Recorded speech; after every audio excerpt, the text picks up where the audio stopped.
today we have the third chapter from your main text Beehive, The Little Girl, written by Catherine Mansfield.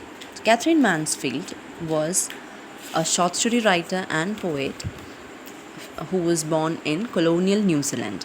She left New Zealand when she was 19 and later on she went to England where she befriended with several famous English writers like D.H. Lawrence, Virginia Woolf, etc. And she has written several collections of poems and short stories. Some of her poetry collections were published posthumously after her death. Collections like The Garden Party and Other Stories, Bliss and Other Stories. There are some short stories like New Dress, A Blaze, A Truthful Adventure, The Little Girl, The Apple Tree. These were some of the short stories. And she died of tuberculosis at the age of 34. The Little Girl is a short story about a girl who doesn't have a good bonding with her parents. So in a modern society, especially in a nuclear family, we can find this kind of a situation like that of the character in the story, Kezia. So usually family is the first place from where we get the security, the care and affection of the parents, which is very essential for a child. That's where the child feels loved and protected. The story, The Little Child, it talks about the relationship between the parents and children. And whatever impression the children have in their mind during their childhood, it persists, it remains in their mind throughout their life. They want that love and affection from their parents. And when they don't get it, when they get scolded and being beaten up by their parents, they start to avoid their parents.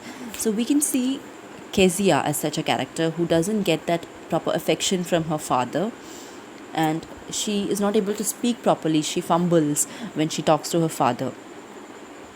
But as the story develops, towards the end of the story, we can find how she understands that her father actually cares for her.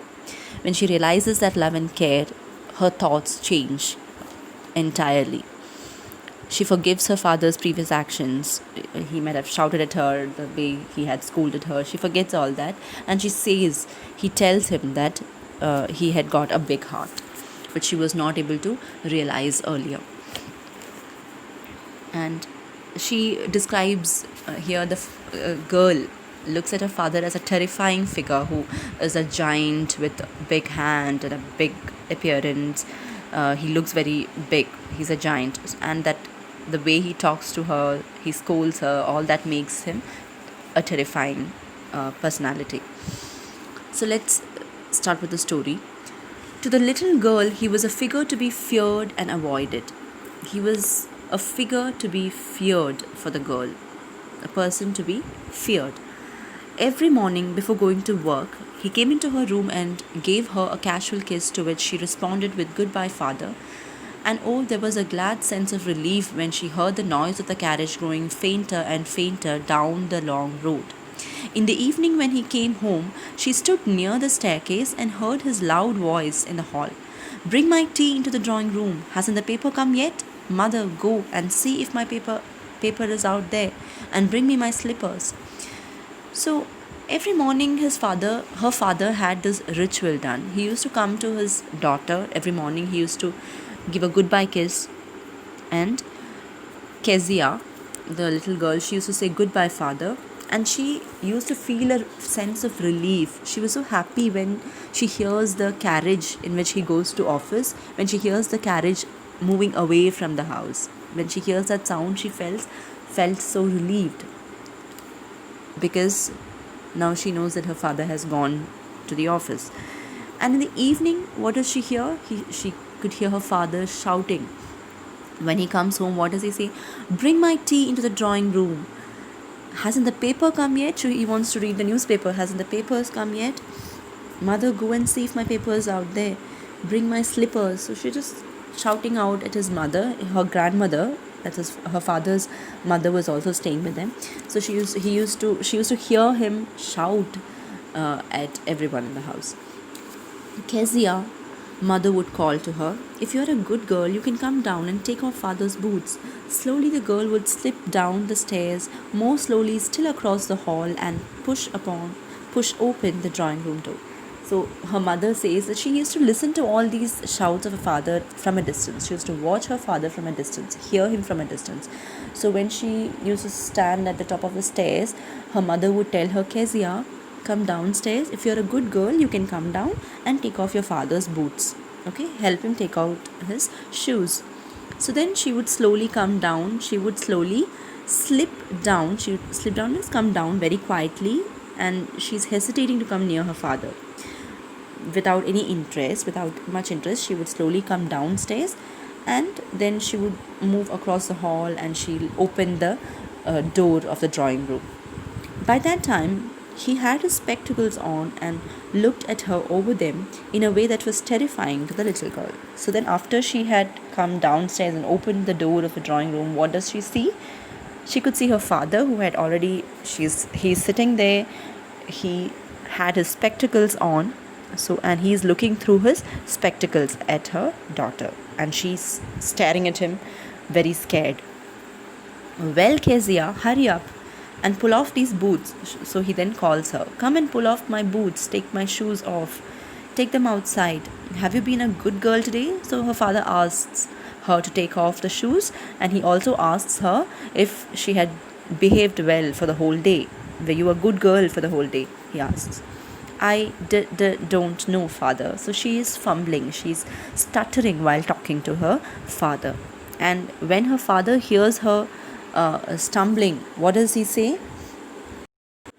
"Don't stumble like that." He says, "Do not talk like that. Don't stutter like that. Mother will have to take you to the doctor." So when Kezia's father listens to the way she talks, she's stuttering, she says, don't know. So she's not able to talk properly to her father because of the fear. And he says, "Your mother will have to take you to the doctor if you stutter like this."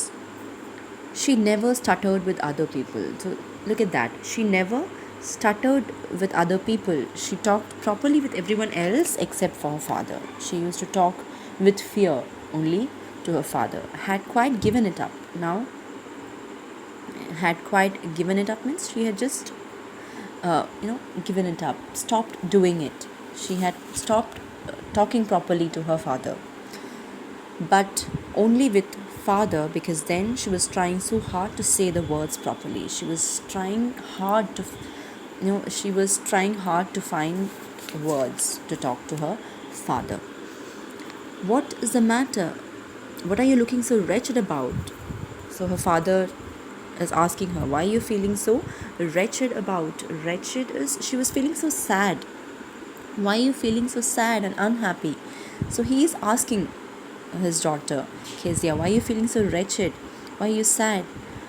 "Mother, I wish you taught this child not to appear on the brink of suicide." So her face is so sad and unhappy, and it looks as if, somebody who is about to commit suicide. That's how her face looks. And he tells his mother that you should have taught her not to look like someone who is going to commit suicide, not to appear so unhappy. So he tells this. And he says, "Here, Kezia, carry my teacup back to the table carefully." He gives order to her. He was so big. So here there is a description of a father, how he looks. He's so big. His hands, his neck, especially his mouth when he yawned. That means he was of a giant appearance. He was so huge in his looks. Thinking about him alone was like thinking about a giant. So even his looks were scary to this little child. On Sunday afternoons, grandmother sent her down to the drawing room to have a nice talk with father and mother. But the little girl always found mother reading and father stretched out on the sofa, his handkerchief on his face, his feet on one of the best cushions, sleeping soundly and snoring. So it was Sunday when the father used to be at home. Her grandmother had tried to develop that bond between the child and her parents. So what her grandmother used to do, she used to send the child on the afternoons on Sundays. The grandmother sent her down in the drawing room to have a nice talk with father and mother. So that was the grandmother's attempt to develop the bond between the parents and the child. But when she went downstairs, what she saw in the hall, but the little girl always found mother reading and father stretched out on the sofa. So whenever she goes downstairs on Sundays, when her grandmother sends her to have a conversation with her parents, she could see her father who was lying down on the sofa. He would be sleeping with his face covered with a handkerchief, and his mother and his feet will be resting on a cushion. He'll be sleeping on the sofa, and her mother would be reading besides him. So this is what she sees, and she is not able to start a conversation. He'll be sleeping and snoring. She sat on a stool. She then went and sat on a stool, and very seriously she watched him until he woke and stretched himself. So she used to sit there for a long time until her father woke up, and when he woke up, he used to stretch himself and asked for the time, then looked at her, and then he saw her sitting next to the sofa in a stool. On the stool she was sitting. "Don't stare so, Kezia. You look like a little brown owl." So what does her father say? "You look like a brown owl when you stare at me. Don't stare like that." So see, again, there is not a good kind of a thing he says. It is a negative words. These are also negative words. The child doesn't like it much.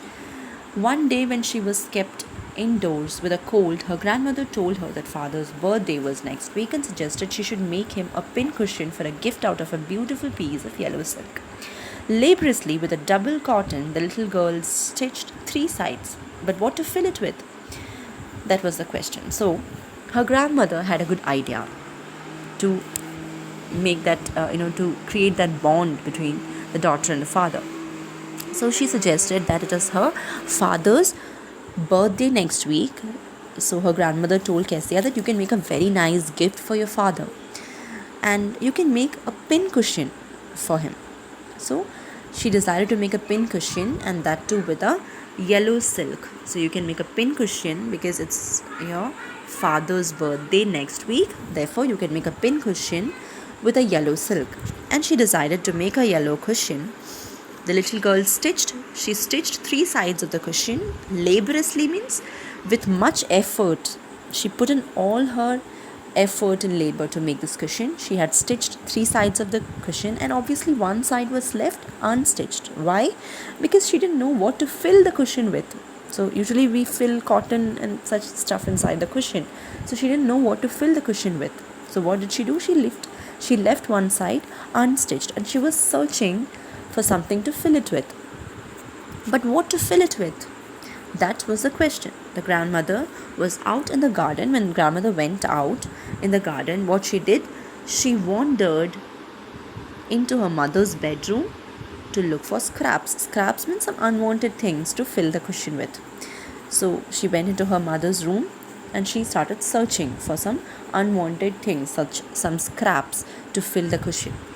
And what she finds on the bedside, she discovered a great many sheets of fine paper, gathered them up, tore them into tiny pieces, and stuffed her case, then sewed up the 4th side. So she saw several papers there on the bedside table in her mother's room. She took those papers, she tore it into bits. She had torn it into bits. She put these paper bits into the cushion. She stuffed the cushion with these paper bits and then stitched the 4th side. Now, what would have happened next? What were these papers? Were they important papers or what? So let's see what happens next.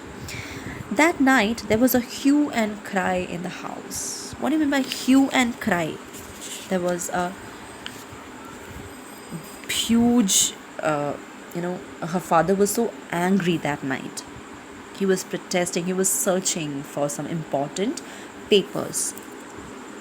Father's great speech. So what were those papers? It was his great speech for the Port Authority. Had been lost. Rooms were scared, rooms were searched, servants questioned. Finally, mother came into Kezia's room, and now her mother, everywhere it was searched. The servants were questioned, but his papers, which were so important, those were the speech for the Port Authority, and that was missing. And finally, her mother comes to Kezia's room. Kezia, I suppose you didn't see some papers on on a table in our room. So she very easily said, "Oh yes." So when Kezia's mother asked her whether she had seen some papers on the table, she says, "Oh yes, I tore them up for the surprise." She says, "I had torn those papers to puff my cushion." What? Mother screamed at this. "Come straight down to the dining room this instant. Just right now, you come downstairs to the dining room." And she was dragged downstairs, and what she could find there? Well, he said sharply. He stopped and stared at the child. Her father was pacing to and fro, hands were tied behind his back. He was walking to and fro in anger. And now that he was informed about this, now he knew that Kezia had torn those papers and stuffed her cushion with that. Mother explained. He stopped and stared at the child. "Did you do that?" She could not say that she had done it. She says, "No, no," she whispered. And mother was so mother, go up to her room and fetch down the damn thing. So her father then said to her grandmother, her father said, "Mother, go and take that thing, fetch that, bring that cushion. She had put my paper bits into that cushion, so bring that thing, fetch down the damn thing. See that the child's put to bed and put her to sleep." Okay, this is what he tells his mother. Then what happens? Crying too much to explain, she lay in the shadowed room watching the evening light make a sad little pattern on the floor. She was lying there, she was crying in her room. She was taken to her room by her grandmother. She was crying very hard, and then she was staring at the pattern made on the floor. There was light coming from the window, and she stared at the pattern made on the floor. She was just lying there and crying. Then father came into the room with a ruler. What happens next is her father comes with a big stick with a ruler. He comes inside the room and he starts beating her up. "I'm going to beat you for this," he said. "Oh no," she screamed, hiding under the bedclothes. She hid herself inside the bedclothes. She covered herself. And what he did? He pulled the bedclothes aside and he ordered her to sit up, sit properly, sit up, he said, and hold out your hands. He asked her to hold her hand out. So she stretched her hand out. "You must be taught once and for all not to touch what does not belong to you. You should not touch things which doesn't belong to you." So he was so angry because he had lost some important papers, and he started beating her very badly. She cried, and she was so little. She was an innocent girl. She could not understand. She didn't know that it was an important paper. So in reply, she's telling that, "But it was for your birthday." But it was for your birthday. She wanted, it was for a good intention. She had taken it. She didn't know that it was some important papers. "But it was for your birthday," she said. Down came the ruler on her little pink palms. He was beating her, and her hand was completely, she was beaten up very badly. And hours later, when grandmother had wrapped her in a shawl, so it was the only she was very comfortable with her grandmother. She had that bonding only with her grandmother. Even more than her mother, she was having that bonding with her grandmother. So her grandmother had wrapped her into a shawl. She rocked her. She was slowly rocking her, moving her and consoling her, trying to put her to sleep. The child clung to her soft body. So this is one question she asked her grandmother. What did God make fathers for? Because she hasn't received any kind of affection or love from her father. Every time he scolds her, beats her up. So this is something which arose in her mind. She says, "What did God make fathers for?" And then she cried a lot. "Here is a clean hanky, darling. Blow your nose, go to sleep, pet.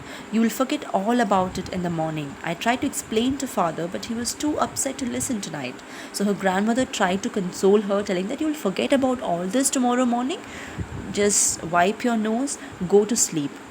And she also says that she had tried to console her father, but tonight your father is so angry and he did not listen to a single word. So let this night pass. So by tomorrow you'll forget all this. What did God make fathers for? So that question is so, uh, you know, hard. Like she was so sad to having said that. And then what happens? But the child could never forget that. She could not forget about this incident. It was a very deep scar that was made in her mind. She was so sad with that. She could never forget. But the child never forgot. Next time she saw him, so every time after this incident, whenever she saw her father, she quickly put both hands behind her back and a red color flew into her cheeks. A red color, her cheeks turned red because of the fear. So every time after this incident, whenever she saw her father, she was scared. Now, the next paragraph is where uh, she happens to see a completely different scene in her neighborhood. So there is this Mr. McDonald's, her neighbor, the McDonald's, who was her neighbor. He lived next door. They had five children. Looking through a gap in the fence, the little girl saw them playing tag. Tag is a play when they run behind each other, catching each other and running. So tag, they were playing tag. He was playing tag with his five children. Okay, and the father with the baby Mao is a little baby on his shoulders. Two little girls hanging on to the coat pockets ran round and round the flower beds, shaking with laughter. Once she saw the boys turn the horse on him, and he tried to catch them, laughing all the time. So she was surprised to see her neighbor McDonald playing with his children, with his five children, and she was looking through the gap in her fence. So she was surprised to see this. And then she concludes, from what she saw, she concludes that she decided there were different sorts of fathers. There were different types of fathers too. So earlier she had thought that every father is like her own father. And now she changed that. She now thought, yes, there were different sorts of fathers. Suddenly, one day what happened? Her mother became ill. And her mother and her grandmother went to hospital. Her mother and her grandmother both went to hospital because her mother was ill, and there was her cook in the house, Alice, and she was alone at her house with her cook. That was all right in the daytime. So throughout the day she was okay. She was there with her cook, and then when it was night, by evening her father comes back. So the scenario changes during the night time. So she was happy throughout the day, she was okay. But what happened during the night when her father came? Let's see. Yes. While Alice was putting her to bed, so at night when Alice, her cook, was putting her to bed, she grew suddenly afraid. She became afraid. And what she said, what'll I do if I have a nightmare? What'll I do if I have a nightmare? So usually she used to her grandmother used to put her to bed. And whenever she had a nightmare, her granny she says that, I often have nightmares. I have nightmares. And then granny takes me into her bed. I can't stay in the dark. It all gets whispery. I get so scared in the dark. So whenever I have a nightmare, my grandmother used to take me to her bed and she used to put me to sleep. So now grandmother is not at home. She has gone to the hospital with her mother. So she's telling her cook Alice that what will happen if I have a nightmare. She's so scared because her father is there at her home, who is already asleep. You just go to sleep. So Alice is telling her, you just go to sleep, child, putting off her socks, and don't you scream and wake your poor pa. Do not scream. So Alice is telling her, do not scream loudly because you'll wake up your dad who's already asleep. But the same old nightmare came. So she used to have that fear in her mind. Because of that fear, she used to have a recurring dream, a recurring nightmare. That is, she used to dream of a butcher with a knife. A butcher is someone who cuts meat.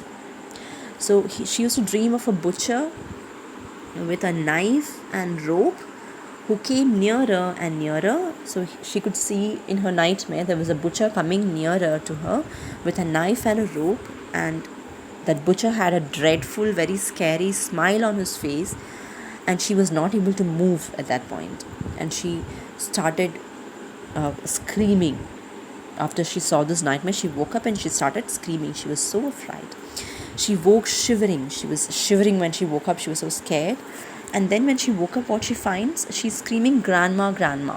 And when she woke up, she finds her father beside her. A father beside her bed. A candle in his hand. He had a candle in his hand, and her father was there beside her. "Oh, a butcher, a knife." So he's asking, "What's the matter?" She's explaining to him, "Oh, a butcher, a knife. I want granny. I want my granny next to me. I saw this nightmare." He blew out the candle. He bent down, caught up the child in his arms, carrying her along the passage into the big bedroom. A newspaper was on the bed. He put away the paper, then carefully tucked up the child. He lay down beside her, half asleep, still with a butcher's smile all about her, it seemed. She crept close to him, snuggled her head under his arm, held tightly to his shirt. So she was so scared, and when she told about this nightmare to her father, he had a candle. He blew off the candle, and her father carried her along the passage to a big bedroom. Okay, he carried her to his bedroom, and there was a newspaper on the bed. He put away the newspaper. He very carefully put her to bed, and she was so scared that she was holding her father. And she says, with the butcher half asleep still, he was half asleep, he lied next to her.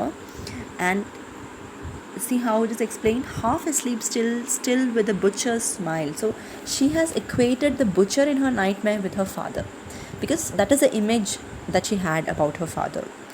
So he was lying next to her in the bed. He was half asleep, and then she was so scared, and what she did, she snuggled. Okay, she was holding her father so tightly because of the fear.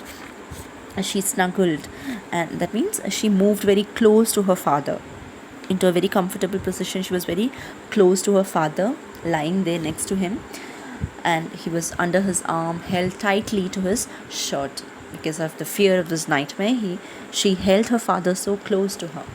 Then the dark did not matter. She lay still. She was feeling so safe next to her father. Then the dark did not matter. She lay still. "Here, rub your feet against my legs and feel them warm." Then her father was so good.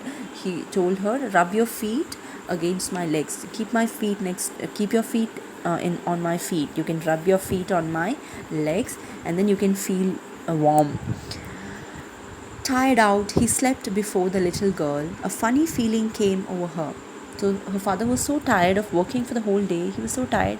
He slept very fast. Even before Kezia went to sleep, her father was asleep.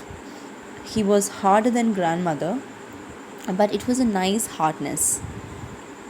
So that night there was no one to look after.